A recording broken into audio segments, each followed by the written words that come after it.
Let's read Genesis chapter 1, verses 26 to 28. And God said, let us make man in our image, after our likeness, and let them have dominion over the fish of the sea, and over the fowl of the air, and over the cattle, and over all the earth, and over every creeping thing that creepeth upon the earth. So God created man in his own image, and in the image of God created he him, male and female created he them, and God blessed them. Now let's read chapter 2. We read verses 7 and 8. And the Lord God formed man of the dust of the ground, and breathed into his nostrils the breath of life, and man became a living soul. And the Lord God planted a garden eastward in Eden, and there he put the man whom he has formed. Verse 21. And the Lord God caused a deep sleep to fall upon Adam, and he slept, and he took one of his ribs, and closed up the flesh instead thereof, and the rib which the Lord God has taken from man made he a woman, and brought her unto the man. And Adam said, this is now bone of my bones, and flesh of my flesh. She shall be called woman, because she was taken out of man. Therefore shall a man leave his father and his mother, and shall cleave unto his wife, and they shall be one. And they were both naked, the man and his wife, and they were not ashamed. The creation of man was special.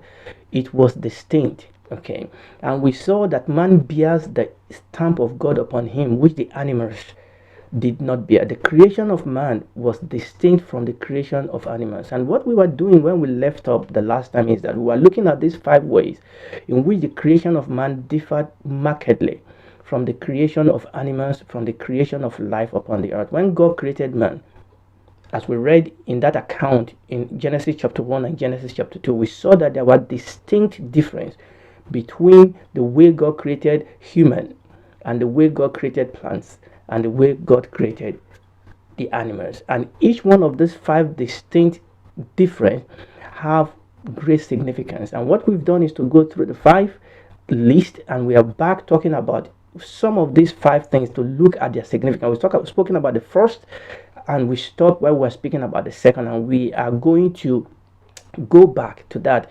So we're going to go through the list, and then we're going to come back and look at the implication of some of these 5 differences, because there's a reason why God created this differently. Now let's go through the list again, and then we will go through that. What we saw is that, number 1, there was a divine conference that preceded the formation of man. There was a divine council. Number 2, that man's creation was unique in that, 1, God formed his body from the dust, and 2, God breathed the breath of life into him. Third point, the sexes of mankind were not created simultaneously, as in the case of the animals.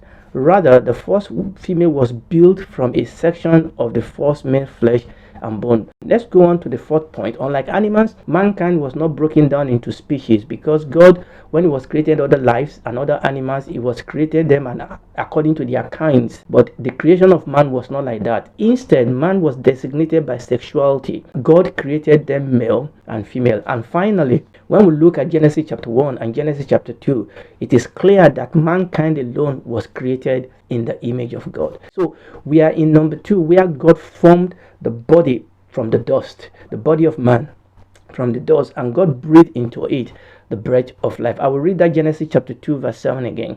And the Lord God formed the man of the dust of the ground, and breathed into his nostrils the breath of life, and man became a living soul. Now there are some couple of things we started saying. It is important here for us to sit down and understand this man, and obviously later this woman that God has created, because we need to understand the nature and the character of man that God has created. We saw that the creation of man is of preeminence importance. We saw that actually when God created man with a purpose, because God was going to give them dominion over the living. And also we saw that there's something about man that is associated with the nature of God himself. And one of the things we saw when we were finishing is the fact that man has 3 parts: body, soul, and spirit. Body, soul, and spirit. And one of the things we saw is that the Bible often talks about the soul and the spirit of man as one. Even though man has 3 parts, oftentimes the Bible often talk about man as 2 sections. And remember, we read a couple of scripture the last time. Ephesians chapter 3 verse 16 talks about the inner man. 2 Corinthians chapter 4 verse 16 talks about the outward man and the inward man. First Peter chapter 3 verse 3 talks about the hidden man of the earth. Obviously, First Thessalonians chapter 5 verse 13 talks about spirit, soul, and body. Okay, and that is what I really want to talk about today, because it is very, very important for us to be clear, to understand the nature of man. Yes, so man is made up of three parts: body, soul, spirit. But oftentimes when you read the scripture, you will see the scripture always talk about man as two sections: the inner man, the outward man. The outward man is actually, decaying, is dying. The inward man of Christians are, being renewed day by day. So the Bible talks about the hidden man of the earth. And when you look at the Bible, you will see that the soul and the spirit of man are often used interchangeably. Okay, the word soul and the word spirit, when you read the Bible, the word soul and the word spirit are used interchangeably. Let's look at some of these examples, and I just want you to see some of these examples in the book of 1 Samuel chapter 1 verse 15. 1 Samuel chapter 1 verse 15, we see Hannah here. Hannah was answering Eli when Eli actually was trying to tell her she was drunk, and Hannah answered and said, "No, my lord, I am a woman of sorrowful spirit. I have drunk neither wine nor strong drink, but I have poured out my soul before the Lord." You can see here Anna actually used the word spirit and soul interchangeably. Job chapter 7 verse 11, again Job was talking here, pouring out his spirit. "Therefore I will not refrain my mouth. I will speak in the anguish of my spirit, and I will complain in the bitterness of my soul." Again, you can see how Job used those two words interchangeably: my spirit, my soul. Isaiah was writing in Isaiah chapter 26 verse 9, "With my soul I have desired thee in the night, yea, with my spirit within me will I seek thee. For when thy judgments are in the earth, the inhabitants of the world will learn righteousness." Now let's get this straight. The Bible definitely tells us, the testimony of the Bible is that man is made up of three parts, and that is why we call man a tripartite being. Man is made out of three parts. That is very clear in the scripture: the body, the soul, the spirit.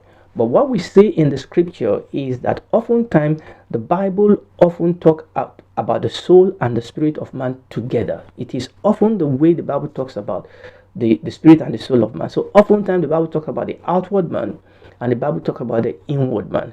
We talk about the outward man and we talk about the inner man. We talk about the hidden man of the earth. Okay, so and what we read, where we read, is that you will see that oftentimes, particularly in the Old Testament, oftentimes they talk about spirit and they talk about soul and they kind of mix them up, and you will remember in Hebrew language, particularly when you read the scripture, the sentence is so scripted in such a way that they will say one word and they will say another word to explain the one word. And those verses that we have read, Hannah, Job, and then Isaiah, you will see that they ascribe something to their soul as if they are ascribing it to their spirit. And the reason for that is, again, like I said, oftentimes the scripture always talk about the soul and the spirit together. It's not that they are not different. It's not that they are the same, but it's because they are always spoken to together. In fact, when you look at the scripture, oftentimes the Bible talks about heart.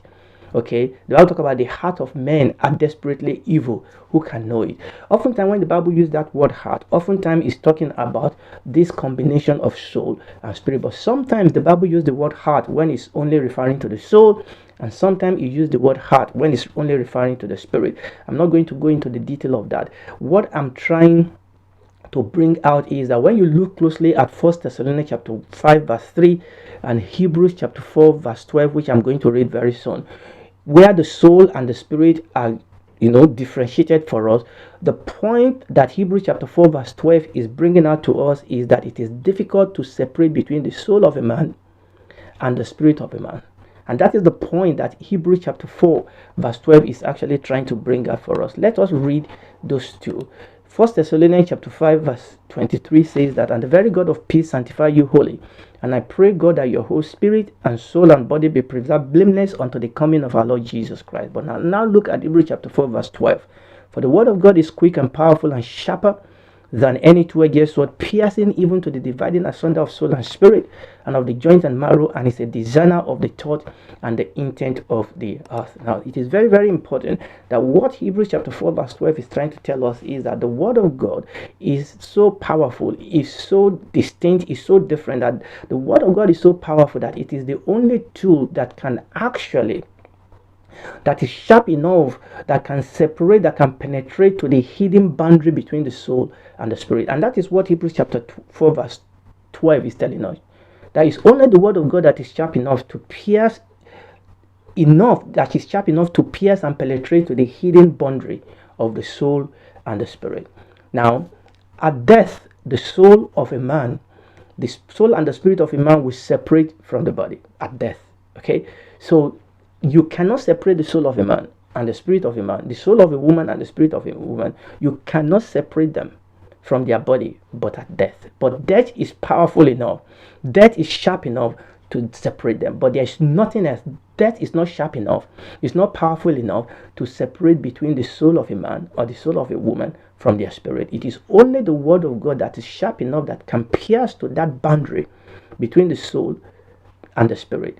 But at no point in the Bible, or at no point in eternity, will our soul be separated from our spirit. Now, it is very, very important for us to understand it, because we are going to start talking about something that happened to this man. Remember what we said, that when God created man, man became a living soul. It is important for me to establish this because of what we are going to look at, because of the lies that the devil has sold some people that feel that when they die, they just disappear. When you begin to understand the essential character and the essential nature of man, you begin to understand that annihilation is an horse. When we die, we don't disappear. So we need to go back, and this is why it is very, very important for us to go back and understand this essential nature and character of man. We are spirit, soul, and body. So again, I'm going to say this: our spirit and our body links each of us to the two realities we can partake of during this life. You need to understand that we are living soul. Our body connects us to the reality of the physical. We are able to connect and interact and receive information and interact with the physical world because we have a physical body. The same way we can interact with the things spiritual, we can interact with God, we can receive from God, we can receive the word of God, we can receive the revelation of God, we can receive the presence of God, we can interact with the Spirit of God, with God the Father, God the Son, by the reason of our spirit. So our spirit and our body links each of us to the two realities, of the physical reality and the spiritual reality that we can partake of during this life. And remember what we said the last time: a dead soul is one in whom his spirit has been disconnected from the source of life, which is God himself. The spirit is still there, because the soul and the spirit of man cannot be separated in death. The spirit is still there, but a dead soul is one in which the spirit is dead. The spirit is dead in that it has been disconnected. Like I said, I have this bulb in front of me. They have light, that is why you can see me, but they have light because they've been connected. They are firmly and rightly connected to the source of light, which is electricity, to the source of electricity. But if I unplug them, the lamp will still be there, but they are dead. Why? Because they are disconnected from the source of life. So our spirit and our soul connect us to the spiritual and to the physical reality respectively. Our soul, and it is very, very important for you to understand this, our soul is not in one part or space of our body. So, somebody was trying to be smart, and he kind of said, he was doing operation and he opened up a man and said, I cannot see the spirit of man here. Some people try to be wise, but they become fool. Our soul is not in one space. Our soul and spirit together, they are not in one part, or they are not in one space of our body. Neither is our spirit in one part or one space of our soul. They are all intertwined. Our soul and our spirit, the inner man, the hidden man of the earth, is intertwined with our body. And when our soul leaves this body, our soul and spirit leave this body, the soul and the spirit of man are intertwined. But as we said earlier, the soul and the spirit of man, they will separate with the body in death, but the soul and the spirit of man will be one throughout eternity. Now, you need to understand that if it is possible for you to see the soul, the spirit, and the body of man, they look alike. Remember the story of Lazarus, in the story of Lazarus and the rich man in Luke chapter 16. In the body they knew each other, but when they died, when they shed their body, and Lazarus was in Abraham's bosom and the rich man was in hell, the rich man recognized Lazarus, and Lazarus recognized the rich man. The rich man recognized Abraham. And this is very, very important. That means that the inner man of Lazarus and the inner man of the rich man look exactly like they normally look like when they were in the physical body. How many of you have noticed that when somebody died, they suddenly seem not to look like themselves? Because the real picture, the real life, the being that gives it that image, that life has gone. Okay, and what you have there is just the shell. So what I'm saying is that if the body of a man or a woman can stand and still be alive and be moving, which is not possible, and the soul, the inner man, the soul and the spirit are standing beside it, they look alike, not almost alike. So what I'm saying is that your soul, our soul, and our soul is not in just one space. Our soul is another realm. And remember, our soul, the soul of a man, the soul of a woman is not the brain. Okay, the brain kind of gives us a representation of what our soul looks like, but the soul of a man is not the brain. Okay, our soul is the seat of our emotion, the seat of our will, our mind. Our soul is greater than, is not our mind, it's not our brain. I'll say that again. Our soul is not our brain. The brain is a physical representation of the soul. Even the brain, this central nervous system, you need to understand that your brain goes right down into the spinal cord and sends nerves all across the body. So your brain is actually connected to every cell in your body. So the brain and the nervous system, as it were, give us a physical representation of our soul, but our soul is made up of a spiritual material. Remember what we said the other time. The spirit, the soul of a man and the spirit of man are made out of the same material. Our soul is spiritual. It's made out of spiritual material. Our spirit is made out of spiritual material. Our soul and spirit is made out of God material. The material of the God realm. But it's connected to this body so that we can connect and interact with the natural reality. So our body allows us to connect with the natural reality, whereas our spirit allows us to connect with spiritual reality so that we can sense and interact with the physical realm, and we can sense and interact with the spiritual realm, like the presence of God's spirit and the reality of God, and hear and sense and receive inspiration from God. Hallelujah. I have 3 circles here. So the white one, this first one I'm using to represent the body, that to represent the soul, and that to represent the spirit. So man is a tripartite being. We have a body, we have a soul, and a spirit. But on earth, this is actually the way we look like. So when you look at man standing, you actually don't see 3 individual. What you are seeing is one being, because the 3 parts of man is intertwined. Again, like I said, our soul and our spirit is not in one space or in one cavity in our body. Our spirit, our body is wrapped around our spirit. Okay, and this is what we look like. And I'll go back again. Okay, so even though we are body, soul, and spirit, actually, when you look at it, we are one being. We have 3 parts, but we are one being. Body, soul, and spirit. Our body linking us with the natural world, our spirit linking us with the spiritual reality, and we living on this earth as a living soul. Praise the Lord. Now, after death, what happened? This is what happened after death. After death, the body is separated from the soul and the spirit. Now, the soul and the spirit, this is actually still one. So what happened after death is that the body falls, and the body disappears. The only part of you now that will disappear is your body, because the dust will return to the dust.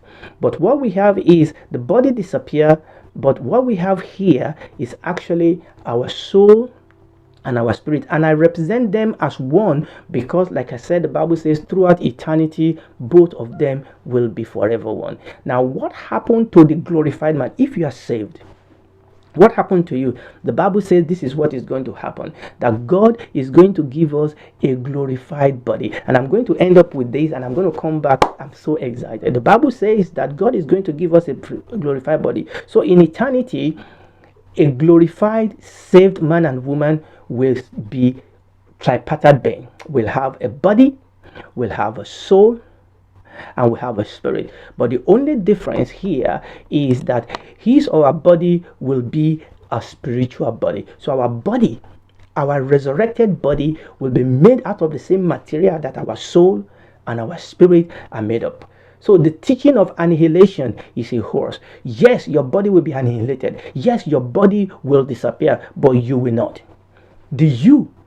Your soul, your spirit will live through eternity forever. The question is, where are you going to spend eternity? Where am I going to spend eternity?